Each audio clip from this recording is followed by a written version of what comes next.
देखो series combination,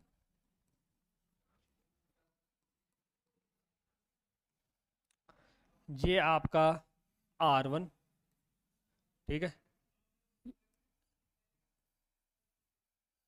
R2, और ये क्या हो गया R3।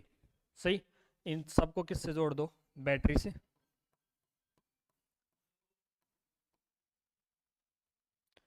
ठीक है, ये बैटरी का पॉजिटिव टर्मिनल और ये नेगेटिव टर्मिनल। यहाँ तक की बात क्लियर है? ठीक है। बैटरी को V से डिनोट करते हैं अपन, और यहाँ से क्या फ्लो हो रहा है, I करंट। कोई दिक्कत नहीं है। अब बातों को समझो। मान लो यहाँ पर कितने इलेक्ट्रॉन है, 100 इलेक्ट्रॉन है, ये समझाया था आपको। यहाँ पर कितने इलेक्ट्रॉन है, 100 इलेक्ट्रॉन है, 100 इलेक्ट्रॉन है। ठीक है, ईच इलेक्ट्रॉन की जर्नी या ईच इलेक्ट्रॉन के पास कितनी एनर्जी है, ईच इलेक्ट्रॉन के पास मान लो 100 जूल की एनर्जी है। कितनी एनर्जी है, 100 जूल।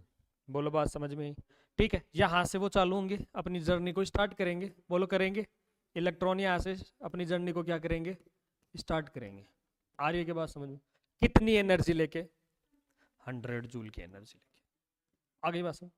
अब इनके पास एक ऐसा कोई पाथ आएगा जहां पर इनकी एनर्जी में क्या आएगा, लॉस। क्यों? क्योंकि ये इस पर जाएंगे भी, नीचे आएंगे, जाएंगे नीचे आएंगे, जाएंगे नीचे आएंगे, तो इनकी एनर्जी में क्या आएगा, लॉस। आ रही है बात समझ में? एनर्जी में लॉस आएगा मतलब इसमें डिफरेंस आएगा। यहाँ 100 थी, मान लो यहाँ पर ये चढ़ने के बाद यहाँ पर 80 रह गई, एनर्जी में लॉस आ गया। ठीक है, फिर ये आगे जा रही है, क्या पता 60 रह गई हो, क्या पता 40 रह गई हो। मतलब हर जगह पर एनर्जी में क्या आ रहा है, लॉस।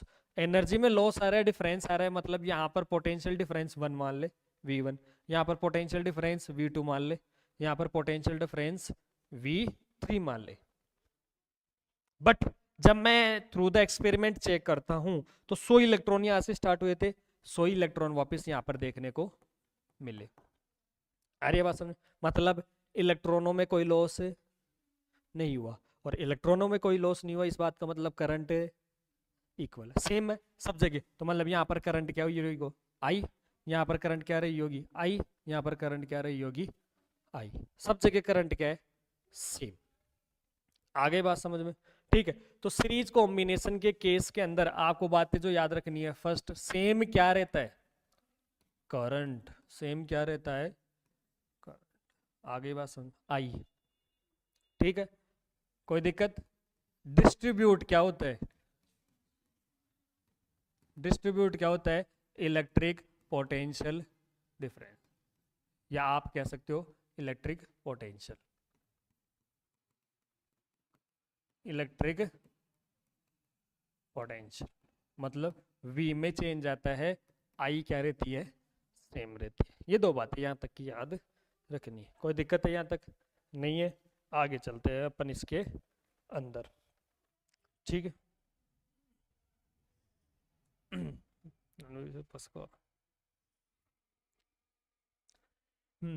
अब देखो यहाँ से बातें ध्यान से देखो।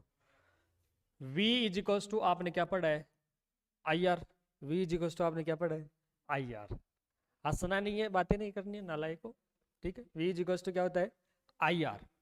देखो V टूटा है किस में, बोलो, V टूटा है V1 plus V2 plus V3 के अंदर। तीन चीजों में टूट गया, V1 V2 V3। क्लियर है यहाँ तक की बात? अरे क्लियर है? हाँ ठीक है। और V इज इक्वल्स टू क्या होता है, IR। अब V1 की वैल्यू क्या बोलो, क्या रहेगी, IR1, क्योंकि V1 की वैल्यू क्या है, IR1। तो बोलो V2 की वैल्यू क्या होगी, IR2। V3 की वैल्यू क्या होगी, IR3। समझ में आ रहा है यहाँ तक की बात? कोई दिक्कत नहीं है? ठीक है, वीडियो रिकॉर्ड हो रही है, ध्यान से पढ़ना है। हाँ ठीक है, हाँ आगे चलो। V इज इक्वल्स टू क्या पढ़ा, IR, और V की वैल्यू बोलो क्या है, IR। ठीक है, V1 की वैल्यू बताओ, IR1, वेरी गुड। V2 की वैल्यू बताओ, IR2। V3 की वैल्यू बताओ, IR3। सही है, यहाँ तक की बात है? सही है, सब में आई कॉमन है। ठीक, ऐसे ही नहीं लेना है तरीके से, according to mathematics, Ranveer sir के अकॉर्डिंग। ठीक है, आई सब में कॉमन, R1 प्लस में R2 प्लस में R3 आ गया, आई से आई चलता बना आर, अब लेना है यहाँ पर एस, आप पहले भी ले सकते हो ऐसी कोई बात नहीं है, ठीक है। एस बताता है इक्विवेलेंट रेजिस्टेंस को, किसको बताता है, इक्विवेलेंट या resistance in series, equivalent resistance in series ऐसे लिख सकते हो। तो R1 प्लस में R2 प्लस में R3, ये आपका क्या आ गया, equivalent resistance in series, equivalent resistance in series combination.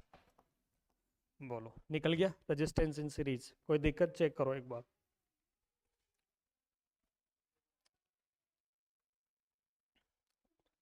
सही है, चले